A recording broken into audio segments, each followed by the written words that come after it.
ভারত সবসময় পার্শ্ববর্তী দেশগুলোর সঙ্গে প্রভুত্বের রাজনীতি করেছে, বলেছেন মির্জা ফখরুল। বিএনপির মহাসচিব মির্জা ফখরুল ইসলাম আলমগীর বলেছেন, পার্শ্ববর্তী দেশগুলোর সঙ্গে ভারতের সম্পর্ক ভালো যাচ্ছে না। এর অন্যতম প্রধান কারণ, ভারত সবসময় এই দেশগুলোর সঙ্গে প্রভুত্বের রাজনীতি করেছে। জাতীয়তাবাদী মহিলা দলের ৪৬তম প্রতিষ্ঠা বার্ষিকী উপলক্ষে সোমবার রাজধানীর শেরেবাংলা নগরে বিএনপির প্রতিষ্ঠাতা জিয়াউর রহমানের কবর জিয়ারত শেষে মির্জা ফখরুল এসব কথা বলেন। এক সাংবাদিকের প্রশ্নের জবাবে মির্জা ফখরুল বলেন, পার্শ্ববর্তী দেশগুলোর সঙ্গে ভারতের যে রাজনীতি, যে আচরণ, তারা কোনো পরিপ্রেক্ষিতে কিভাবে করছে সেটা তারা ভালো বোঝেন।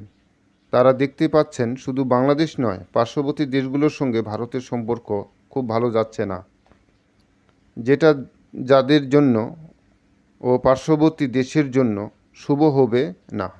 সম্মান, মর্যাদা ও পরস্পরের স্বার্থের ভিত্তিতে সম্পর্কে গড়ে তোলা প্রয়োজন। সাংবাদিকের আরেক প্রশ্নের জবাবে বিএনপির মহাসচিব বলেন, তারা ইতিমধ্যে দুবার প্রধান উপদেষ্টাসহ উপদেষ্টা পরিষদের সদস্যদের সঙ্গে দেখা করেছেন। প্রতিবারই বিএনপি থেকে বলা হয়েছে, যে সংস্কারগুলো তারা করতে চায় সেগুলো যেন জনগণের সামনে তুলে ধরে।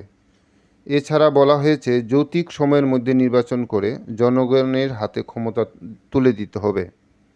মির্জা ফখরুল বলেন, ১৬ বছর পর ছাত্র জনতার আন্দোলনের মাধ্যমে দেশ ফ্যাসিবাদ থেকে মুক্ত হয়েছে। এই বিপ্লবে নারী, শিশুসহ দেশের অসংখ্য মানুষ প্রাণ হারিয়েছেন। যে স্বাধীনতা অর্জন হয়েছে তা সুসংহত করতে, গণতন্ত্র প্রতিষ্ঠা করতে জাতীয়তাবাদী দলের সংগ্রাম অব্যাহত রাখতে হবে। এই সময় আরও উপস্থিত ছিলেন বিএনপির স্থায়ী কমিটির সদস্য সেলিমা রহমান, এজেডএম জাহিদ হোসেন, মহিলা দলের সভাপতি আফরোজা আব্বাস, সাধারণ সম্পাদক সুলতানা আহমেদ সহ সংগঠনের বিভিন্ন পর্যায়ের নেতাকর্মীরা।